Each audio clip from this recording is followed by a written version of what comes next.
In the next few weeks, instead of having one senior Sunday, we're having a short sermon and then a little testimony. You're going to be blessed by John's testimony this morning. Thank you. Hi. My name is John Victor Johnson. For those of you who don't know, I have the second most common first and last name in the United States of America. My mother is Brazilian and my father is African American. And I still have the second most common first and last name in the United States of America. But I'm here to speak my testimony for the second time because I did it at 9 o'clock, so here we are. Ever since I was about knee-high to a grasshopper, I remember being woken up early in the morning on the 7th day of the week, being thrown into the shower and stuffed into a button-down shirt and some pretty uncomfortable shoes. And I strongly disliked it, because hate is a strong word. I was brought up in church, but I never really understood why I had to go. So fast forward to my 8th grade year when I first came to Grace. I hid up way up in the balcony where there's some people there today, hiding from y'all. I was unsure of my relationship with Christ or how to go about finding this relationship. So my freshman year, I participated in confirmation, and Brian was my confirmand. This was the year that my spiritual life kind of fell short. A sudden death of one of my good friends and conflict within my family caused me to detach, and I fell into a pit of disinterest in my grades, in my family, in my feelings for others, and most regretfully, my God.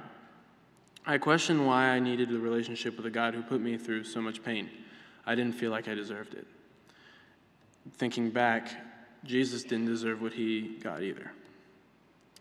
So while feeling deprived of the attention, I sought it out in the completely wrong way. I was disrespectful to the authority here at the church, and I was callous to anyone's feelings. That type of behavior went on for a while until my sophomore year, until a man named Coy Donald got through to me. He wasn't like a parent or an authority figure to me. He was a friend, a brother.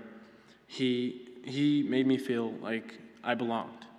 He made me feel wanted. I was re-engaged in the youth group and mission, and I'm forever grateful for him, so thank you, Coy. That same year, around June, the church took a team to Guatemala. The team was comprised of my mom and some other people that I hope are not offended if I don't remember your names. But when my mom came home, I was introduced to Jerry and Beverly Kester. The following day, we had a get-together of sorts where all the team's family members came to Bev's house, and that's where I met Beverly's granddaughter. And she was the first person to introduce me into the piano. I played my first song on the piano. And about 2 weeks later, I come home to find a piano in my living room. I didn't realize until after the passing of Bev and Jerry that God had placed them in my life to awaken something in me. I tried to play at the gathering service with Graham Bauer, who led that service, and he taught me how to worship freely and loud. When the gathering came to a close, a new youth ministry began. The beginning of my senior year in high school was welcomed by this loud little stubby dude with a red beard. His name was Justin Chance. Little did I know that he and his wife changed my life as soon as we shook hands. They asked me to become a part of the youth worship team that they were building for their youth Wednesday nights, and I mindlessly said yes. Since that day, I've been to every Wednesday night I could possibly attend, and every Wednesday I would be on stage praising God. I do this because I felt responsible for lifting my voice to Him, because I know I was made to worship. Recently, talking with Bobby and Justin and Eddie and Charlie Miranda and my parents, I've decided that after I'm done with high school, I'll be going to a worship college to become a worship leader. Hopefully to gain a job at a church and lead people the way people have led me. It took me so long to realize what God had given me.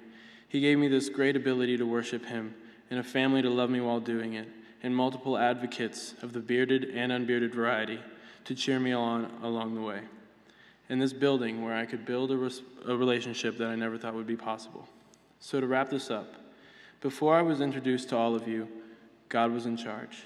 Since I stepped foot into the sanctuary and sat up in the balcony, God was in charge. Since before I kicked the dirt in my size 3 shoes on Sunday morning, God was in charge. Since before my parents gave me the second most common first and last name in America, God was in charge. Thank you.